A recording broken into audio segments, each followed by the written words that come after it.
A lot of coming and going, man. And he'd Literally. fuck anything. Oh, for sure. Yeah, like me and my buddy Clay, we shared a closet there. And he was like, so who's going to take this room and who's going to have the closet? And we were like, well, we both want to split the closet. And his eyes lit up. Right. He was just thinking about all the wild sex me and Too Tall were going to have in there.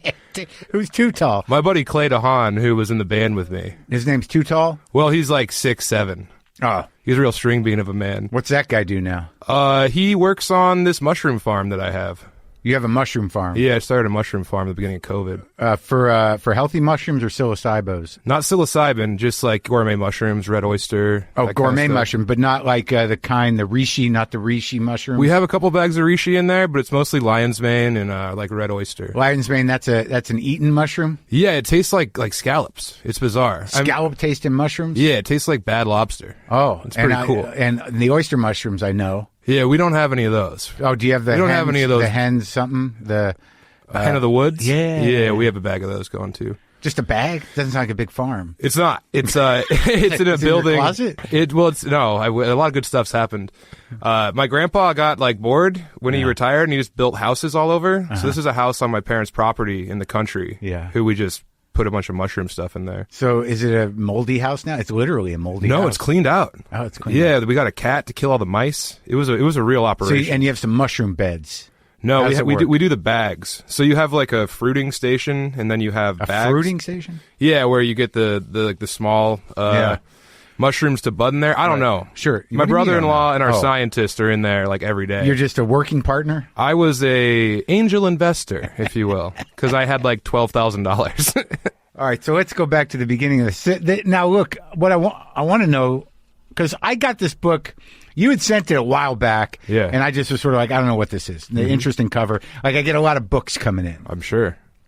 And then somebody on Twitter, was it Bert Kreischer or Stanhope? Someone mentioned it again and looped me in somehow, right? Mm-hmm. And then I responded to you, or did I respond to them? Or you just put up a public tweet that was like, send me the book. I got the book, and I was like, oh, shit, this is it. It's happening, man. You did it. You know, I was like, delivered the goods. I was manifesting stuff. Oh, yeah, you really were there in the mushroom house. You were manifesting. Oh, dude, the mushroom house is good for having some epiphanies. Well, yeah. So Stanhope got behind it real hard. Yeah, and he championed it, and he was telling me to send it to all types of people. It's like for Stanhope, it's almost a cautionary tale. Oh yeah, like, if he wasn't, a real outlaw.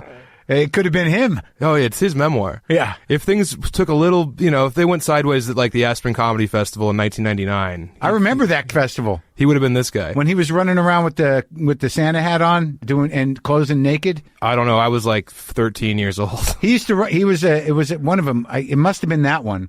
Was that the one where he kind of made a break of I think so. Right. I remember seeing him there. I didn't know who he was, but everyone was talking about him because he'd get naked by the end of his show. Yeah. And then he was just running around Aspen with a fucking Santa hat on. And I had immediate resentment of him because I had no idea what he did. You thought he was a carny.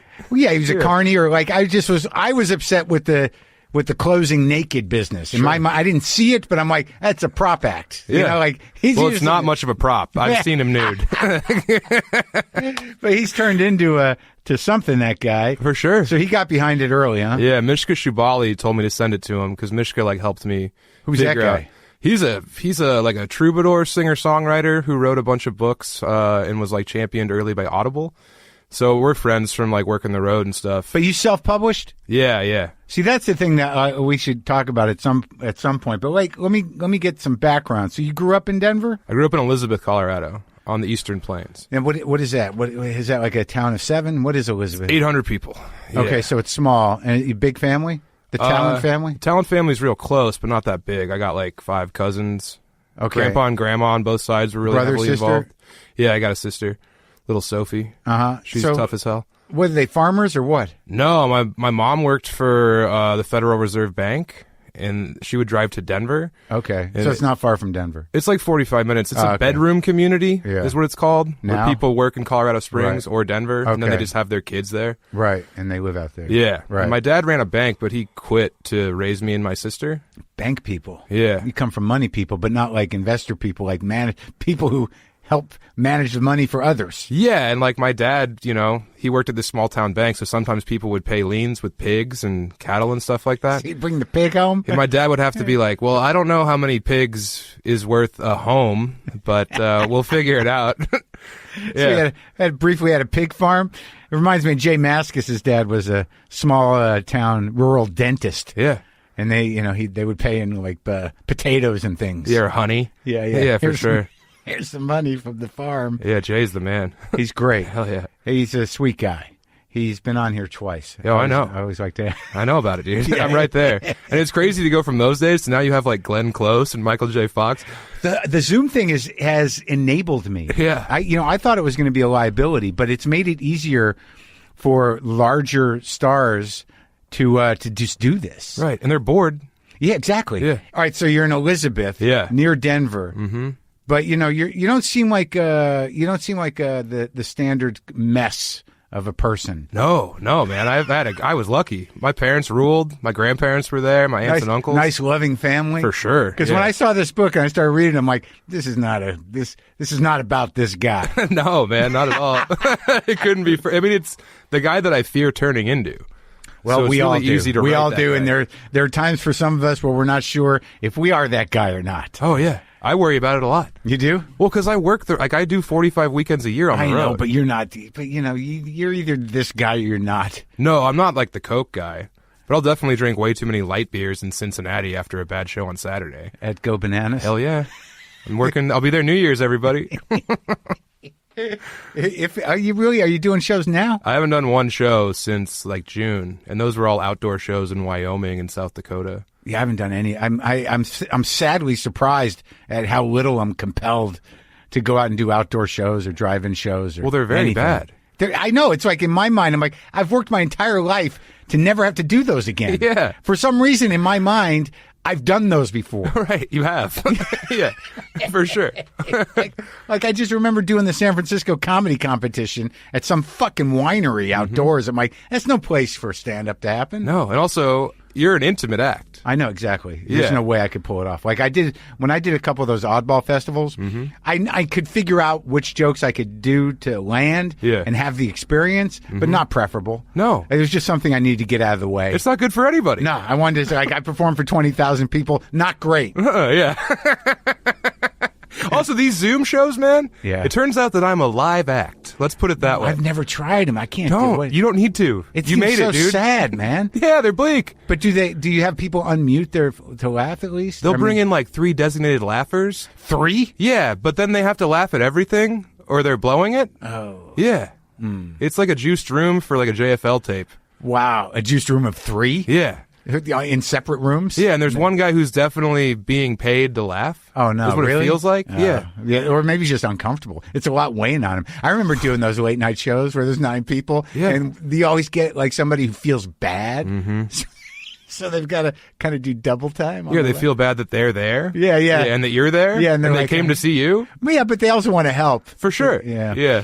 They're like, we got this, buddy. What'd you do in Elizabeth? I played sports and ate a bunch of drugs.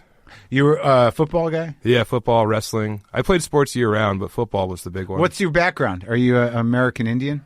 No, I'm a quarter Mexican. Quarter Mexican? Yeah. My grandma's from Wagon Mound. So she's one of those weird cave Mexicans down there. Wow, really? Yeah. What is that? Like not a Spanish Mexican, indigenous Mexican? Yeah, like they didn't know they were in America until a census person showed up. And told them? Yeah, and they were like, you get mail now. Yeah. Yeah, and they were like, what are you talking about? They lived in a cave. And you can use this money. Yeah, yeah. And they like tried to give them maize. Yeah. Yeah. So she married this old hobo named Ova, my grandpa, and they were interracial. A Denver hobo? He was what was it? Somewhere in Missouri hobo. But he would just hop trains back and forth to Philadelphia and send money home. Oh, wow. He was like, because Denver's like hobo central. Yeah, because I-70 and I-25 and then the train back in the day. So you got the hobo grandfather and the cave woman grandmother. That's pretty exciting. This turned into a pretty decent Southwest story. Yeah. And then what about the other side? They were not as interesting. I mean, they were cool. My grandpa was from Mississippi on my mom's side, and then my grandma was from somewhere in Ohio. And they ended up in Colorado. Colorado is like is a mixed bag, isn't it? Yeah. I mean, I grew up in New Mexico, and we'd go up to Durango and then go up to, but you get up northern, it's pretty white. Incredibly white. And also Denver's a very segregated city. Yeah. It's big Klan presence. Yeah, there's something, big Klan presence? Well, when it was founded, it was run by the Klan. Denver. Yeah, like in the early 1900s. Well, I just feel there's that sort of weird kind of like, are you just really healthy or are you Christian? Well, that's the Springs.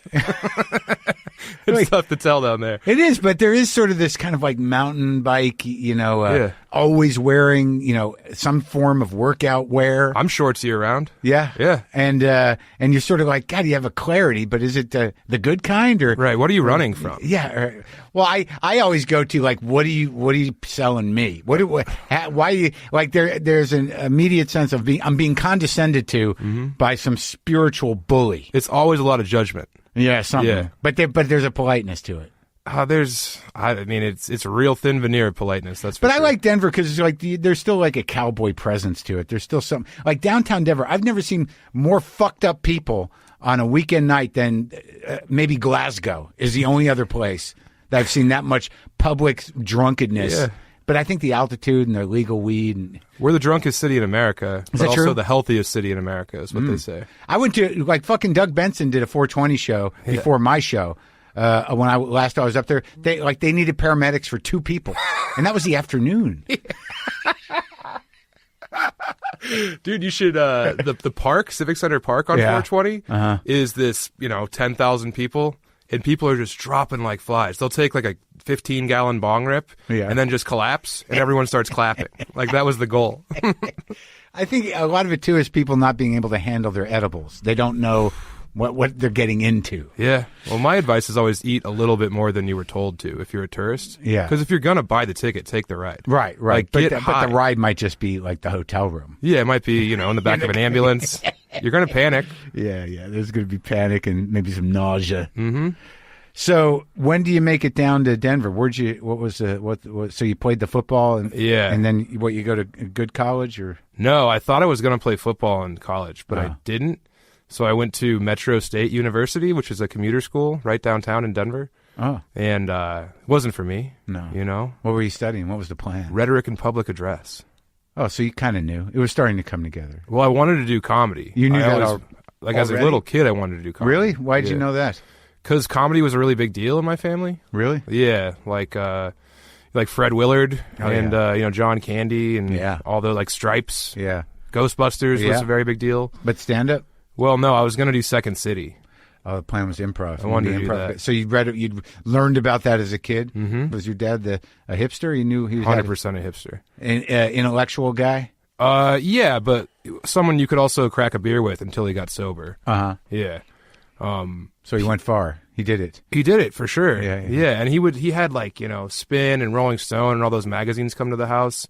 There was one time, man, where... So how old are you, man? I'm 33. So your dad was just a little older than me? For sure. Yeah, he was born in 55. I'm born at 63. Mm-hmm. So he's actually of the generation that saw some action in the sense that, bona fide hippie shit. Yeah, definitely. Right. That's what Elizabeth is. It was part of the Brushfire Rebellion, where a bunch of hippies moved to the country and pretty much bought up the town so they could run the city council. Really? Yeah. And he was part of that? Mm-hmm. Well, he was from there, so he just kind of got, grandfathered in. He grew his hair out, and you're like, you're one of us. No, my grandpa didn't stand for that shit. Oh, no? No long hair. Oh, that's where he drew the line? Yeah, he would wear overalls without a shirt. That was as far as he went. And old school alcoholism. No drugs. I think he would smoke weed. And my mom and dad ate, my mom was from Cleveland, and she ate, mushrooms and acid and stuff like that. So they did it. Not when I was around so much. Before you were born? Mm-hmm. Yeah, they did the journey? For sure. Yeah, they went deep, too. Yeah. Yeah, my mom was, around Kent State when all that shit was going down. Oh, man. She hated the cops. It was really cool. So was Joe Walsh and the guy from Mothersbaugh, Marc Mothersbaugh. So Joe Walsh played my mom's senior prom. Really? Yeah, James Gang. Really? Mm-hmm. Oh, man. And I think that she said that she had beef with Chrissy Hind. Uh-huh. I know that she said she hooked up with Drew Carey one time. Well, that's not something you want to tell too many people. Good point, yeah. Just name dropping people that my mom hooked up with. Yeah, I was hoping for more rock and roll, but Drew, I guess, is all right. Yeah, no. Yeah. But my dad, he was into all the cool music. Yeah. And like all the good books. And so that's where you got it. Like, cause like I read this book, like I'm reading it. I'm like, my thing is like, as a guy that's written a couple memoir kind of books, and, a novel seems way out of my fucking wheelhouse. But like one of my best friends is a novelist. Yeah.